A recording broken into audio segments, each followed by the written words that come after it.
High, আমি মৌলি আর আমার channel মৌলিস ফ্যাশনে তোমাদের আরও একবার ওয়েলকাম। আজকে আরও একটি নতুন ভিডিও নিয়ে এলাম। সেটা হচ্ছে পুরোপুরি বিগিনারদের জন্য, মানে তোমরা যারা বাড়িতে এরকম গাছ করবে ভাবছো, কিন্তু অনেকেরই তোমাদের গাছগুলো মাটিতে দেওয়ার পরে বাঁচে না, তারা কিন্তু এইভাবে খুব সহজেই গাছ করতে পারো।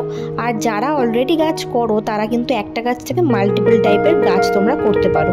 তো আমি আজকে কয়েকটি গাছের এরকম সন্ধান দেবো যেগুলো থেকে তোমরা কাটিং করে সহজেই গ্রো করতে পারবে, আর খুব তাড়াতাড়িও কিন্তু তোমরা চারা তৈরি করতে পারবে। তো চলো দেখে নিই কী কী গাছের আমি কাটিং নিয়ে চারা তৈরি করেছি। প্রথমেই যে কাটা দিয়ে আমরা গাছের কাটিংগুলো করব সেটাকে স্যানিটাইজ করে নেব। তো এর জন্য আমি ব্যবহার করছি আমার যে স্যানিটাইজার, সেটাকেই। তোমরা এখানে যে কোনো অ্যালকোহলযুক্ত কোনো স্যানিটাইজার ব্যবহার করতে পারো। তো আমরা গাছের কাটিং করার জন্য প্রথমেই যে গাছটিকে বেছে নেব সেটা হলো এই সিঙ্গোনিয়াম গাছটা।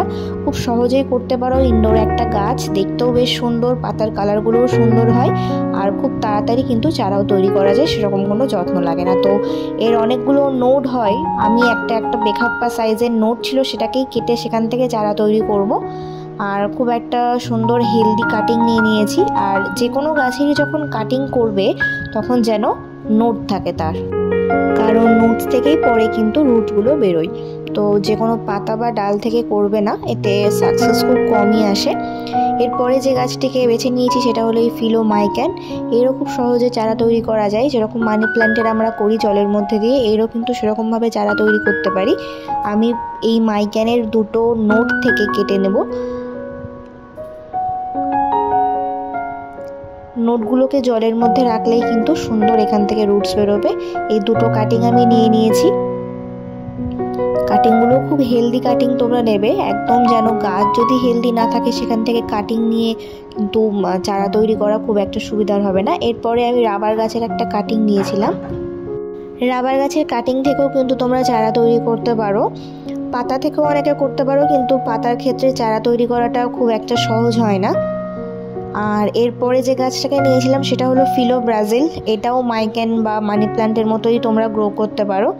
তো একটা ডালের কিছু পোর্শন আমার ল্যাগি হয়ে গেছিলো, যার জন্য আমি সেমভাবে এই ডালটা সমান করে কেটে নিয়েছি। একটা হেলদি কাটিং নিয়ে নিয়েছি, এখান থেকে আমার দুটো মোটামুটি চারা তৈরি হয়ে যাবে। এটার পাতার ভ্যারাইটিগুলো এত সুন্দর, কালারটা, যে আরও যদি গাছ তৈরি করা যায় বাগানটা বেশ দেখতেও সুন্দর লাগবে। এরপরে যে গাছটা নিয়েছিলাম সেটা হলো ফিলো লাইম। বেশিরভাগই আমি যে সমস্ত গাছের কাটিংগুলো নিয়েছি সেগুলো হলো ফিলোডেন্ড্রনের।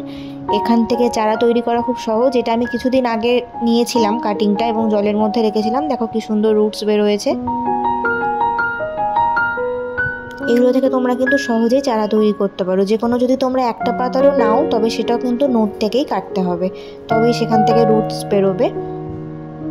ব্যাস এই কটা কাটিং আমি নিয়েছি। এবার এখান থেকে আমার নতুনভাবে চারা তৈরি করার পালা। তো এগুলোকে প্রথমেই কিন্তু জলের মধ্যে দিলে হবে না, ভালো করে ধুয়ে নিতে হবে, যার জন্য আমি প্রত্যেকটা গাছকে বেসিনে নিয়ে এসেছি ধোয়ার জন্য, যাতে কোনো রকম যদি ডাস্ট লেগে থাকে সেগুলো থেকে কিন্তু পরবর্তীকালে ফাঙ্গাসের আক্রমণ হতে পারে, যার জন্য আমি প্রত্যেকটা গাছকে ভালো করে ধুয়ে নেব।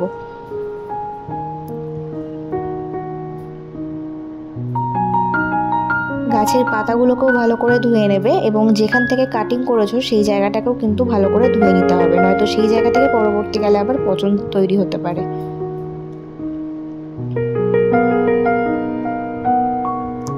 প্রত্যেকটা পাতাকে ভালো করে আমি ধুয়ে নিয়েছি। এবার প্রত্যেকটা গাছকে যার যার জায়গায় দেওয়ার পালা।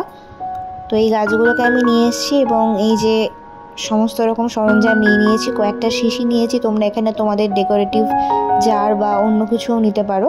তো আমি যেহেতু বারান্দাতেই রাখবো তাই এই গাছগুলোকে এর মধ্যেই রাখবো। আর নিয়ে নিয়েছি মধু। তোমরা যে কোনো মধু ইউজ করতে পারো। মধু কিন্তু অ্যান্টিসেপটিক রূপেও কাজ করে, কারণ এগুলো গাছের যে কাটিং করেছি সেই জায়গাতে দিয়ে তারপরে জলের মধ্যে দেব। অনেকের কি হয়, জলের মধ্যে গাছ রাখার ফলে কিন্তু সেই জায়গা থেকে পচতে শুরু করে, কারণ সেখানে ফাঙ্গাস অ্যাটাক হয়ে যায় আর সেই কাটিং কিন্তু বাঁচে না। তো যার জন্য মধুটা দিলে পরে সেখানে ফাঙ্গাস অ্যাটাক হয় না, পচন হয় না, যার ফলে কাটিংটা কিন্তু ভালোভাবে সাকসেসফুলি গ্রো করা যায়। তো প্রথমেই আমি নিয়ে নিয়েছি মানি প্ল্যান্ট গাছটা। এর দুটো নোড আছে। তো আমি কি করছি, প্রত্যেকটা নোডের যে নিচের পাতাগুলো সেগুলোকে আমি ছেটে দিয়েছি, যাতে যেটুকু পোর্শন জলের মধ্যে থাকবে সেখানে যেন কোনো রকমের পাতা বা শুটস না থাকে। তো এইভাবে আমি প্রত্যেকটা গাছকে একসঙ্গে করে এই জারের মধ্যে নিয়ে নিয়েছি। এবার এগুলো থেকে রুটস বেরোনোর পালা। মানি প্ল্যান্ট কিন্তু তোমরা যারা বিগিনার তারা সহজেই করতে পারো, এবং এটা দিয়েও কিন্তু ভালো করে ঘর সাজানো যায়। অথবা তোমরা এই জারটাকে একটা ভালো কোনো ডেকোরেটিভ বাস্কেটের মধ্যে রেখেও কিন্তু ঘরের মধ্যে রাখতে পারো, বেশ দেখতেও সুন্দর লাগে। এরপর নিয়ে নিয়েছি ফিলো ব্রাজিলের এই কাটিংটা। এটা থেকেও আমি 2-3টে কাটিং তৈরি করেছিলাম। তো প্রত্যেকটা নোট বুঝে কিন্তু কাটিংগুলো করতে হবে, যেমন তেমনভাবে কাটিং করলে কিন্তু সেখান থেকে রুটস আসবে না। তো এই যে তোমরা দেখতেই পাচ্ছ এই নোট থেকে অলরেডি রুট বেরিয়ে গিয়েছে। তো আমি ঠিক এর নিচ থেকেই কাটিং করব, কারণ এখান থেকে কিন্তু নতুন রুটসগুলোও বেরোবে। আর নিচের দিকে সমস্ত পাতা ছেটে দেবে, কারণ জলের মধ্যে এই পাতাগুলো থাকলে আবার এই পাতাগুলো পচে জল নষ্ট হবে, যার ফলে পুরো কাটিংটাই কিন্তু পচে যেতে পারে ফাঙ্গাস হয়ে। তো আমি যে 2-3টে কাটিং মোটামুটি নিয়ে নিয়েছি, এখান থেকে আমার 2-3টে চারা হয়ে যাবে। আর কাটিং যখন নেবে অবশ্যই হেলদি কাটিং নেবে। কোনো রকম শুকনো পাতা বা নোটস যদি খুব একটা ভালো না থাকে তাহলে সেই কাটিং নিলে কিন্তু সাকসেস হওয়ার চান্স খুব কম থাকে। তো এই যে কাটিংটা আমি নিয়ে নিয়েছি। এইবার দেখো তোমরা মধুটা কিভাবে অ্যাপ্লাই করবে। প্রত্যেকটা কাটিংয়ের যে নিচের পোর্শনটা, মানে যে জায়গা থেকে তোমরা কাটিংটা করবে সেই জায়গাতে মধুটা লাগিয়ে নেবে। এর ফলে সেখান থেকে পচবে না, আর খুব তাড়াতাড়ি কিন্তু রুটসও চলে আসবে। তো আমি প্রত্যেকটা কাটিংয়ে এরমভাবে মধু লাগিয়ে নিয়েছি এবং তারপরে জলের মধ্যে দিয়ে দিয়েছি। তোমরা চাইলে জলের মধ্যেও কিছুটা মধু অ্যাড করতে পারো, কোনো অসুবিধা নেই। তো এই যে আমার আরেকটাও জার রেডি। এরপর এই মাইক্যানের যে কাটিংগুলো তাতেও আমি ভালো করে মধু লাগিয়ে নিয়েছি এবং জারের মধ্যে দিয়ে দিয়েছি। ব্যাস আমার প্রত্যেকটা কাটিং যে যার জায়গায় পৌঁছে গেছে। এরপর শুধু গ্রো করার পালা। আর এই যে জলটা আমি দেব সেই জলটা কিন্তু 15 থেকে 20 দিন অন্তর চেঞ্জ করতে হবে, নয়তো জলগুলো নোংরা হয় আর কাটিং কিন্তু ভালো করে গ্রো করবে না। এই সিঙ্গোনিয়াম গাছটাকে আমি এই জারের মধ্যে দিয়েছিলাম, কিন্তু পরে আর একটা বড় জারে দিয়েছি, কারণ বেশ বড় তো গাছটা, তাই রুটস নয়তো বেরোবে না আর কি। আর এই যে ফিলো লাইমটাকেও দিয়ে দিয়েছি। ব্যাস এইভাবেই আমি প্রত্যেকটা কাটিং থেকে চারা তৈরি করব। যাদের গাছের মিডিয়া সম্পর্কে ঠিকঠাক আইডিয়া নেই তারা কিন্তু এভাবে খুব সহজেই জলের মধ্যে গাছ গ্রো করতে পারো।